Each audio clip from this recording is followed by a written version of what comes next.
The man command, short for manual, is a powerful tool that provides detailed documentation for various commands and utilities in Linux. Whether you're a beginner or an experienced Linux user, the man command is your go-to resource for understanding how to use different commands effectively. The syntax for the man command is as follows: man, any optional flags, and then the command you're looking to query. Here's an example of when you can use the man command to answer a business problem. Specifically, can you please provide me with an overview of the echo command? To answer this, type man -f echo.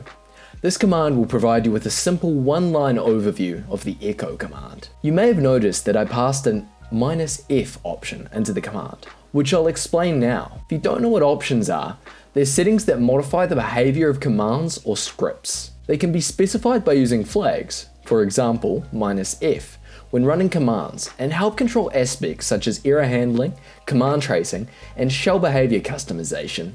The man command has the following option flags. However, I won't be touching on all of them, and will instead focus on the -f flag. The -f flag is useful, as passing this causes the shell to display a concise one-line description of the command. However, you don't actually need to pass the -f flag, as removing this will pull the full manual pages to your terminal. Let's take a look at this in action. As you can see, the manual page provides detailed information about the command, including its syntax, options, and usage examples. Once you've accessed a manual page, you can navigate through it using various keybinds. The common navigation keys include spacebar to move forward one page, enter to move forward one line, B to move backward one page, and Q to exit the manual viewer. So there you have it, an introduction to the Linux man command. Mastering the man command will help you become more proficient when using Linux, and is a strong first command to learn.